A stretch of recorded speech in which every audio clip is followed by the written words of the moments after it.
سلام، امیدوارم که حالتون هر جا که هستین خوب باشه. امروز 10 مهر 10/7،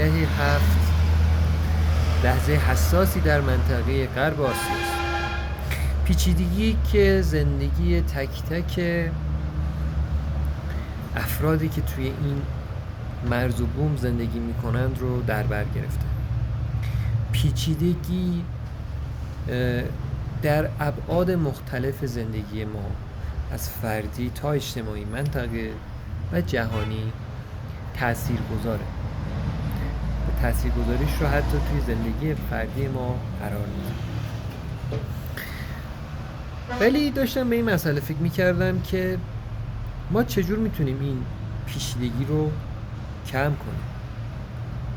یعنی راهکار مکانیزم دفاعی ما چیه در برابر این پیچیدگی که به صورت ذاتی در جهان هستی، در روابط انسانی وجود داره. من خودم داشتم اینطوری فکر میکردم، اولین راه انکاره. مثلا بگیم که اصلا پیچیدگی وجود نداره، همه چی سرراسته، ساده است. کار خیر کنی میری بهش، کار شر کنی میری جهنم،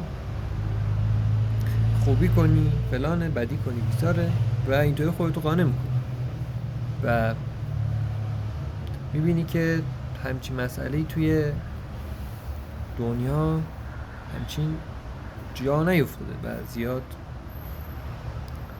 مسئله سرراستی نیست، جواب نمیده، جواب گوی همه مسائلی حداقل.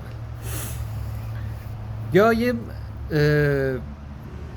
یه راهکار مکانیزم دیگه اینه که ساده سازی کنی پیچیدگی ها رو. مثلا یک تصویر خیلی بزرگی رو در نظر بگیرید، مملو از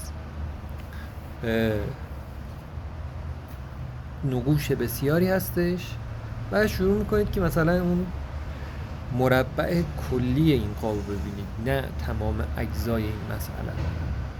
خب اینم باعث میشه که خطا اتفاق بیفته، خطای شناختی اتفاق بیفته. یه مکانیزم دیگه اینه که شما بی توجه باشی نسبت بهش و خودت رو عمیقاً نسبت به درک اون مسئله ناتوان ببینی و بی توجهی کنی. و خب بی توجهی الزاماً باعث نمیشه که اون مسئله رفع شه و شاید از یه جایی به بعد اون مسئله توی زندگی تو هم تاثیر بذاره در آینده.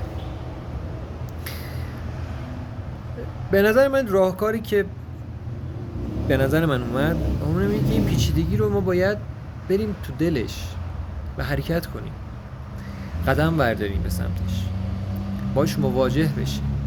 هر چقدر هم پیچیده باشه، هر چقدر هم مسئله بزرگ و غیر قابل فهم باشه و فراتر از تصور ما باشه، ما اگر به سمتش حرکت کنیم چه اتفاقی میفته؟ اگر ما بریم حرکت کنیم و باش یقه به یقه شیم، بگیم که اوکی، درسته که پیچیده‌ای ولی خب منم توان حل مسئله دارم. به نظر من این تجهیز خودمون به اراده باعث میشه که از خیلی از جهات این پیچیدگی از بین بره و خیلی عملگرا اتفاق میفته.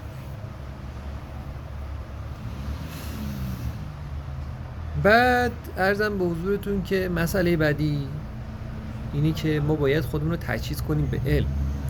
یعنی درسته که مسائل پیچیده هستن، مثلا فیزیک کوانتوم، فیزیک هسته‌ای، فیزیک فلانه یا ریاضیات محض فلان، اینها درسته که یک مقدار پیچیدگی دارن، منتها اگر ما به مرور زمان توانایی فهم مسائل ساده رو پیدا کنیم، میتوانیم اون مسائل سخت و پیچیده رو هم حلش کنیم. فقط نیاز به توجه داره و این پیچیدگی ها رو ما میتونیم حلش کنیم. حرفی ندارم. به امید دیدار. شب و روزتون بخیر.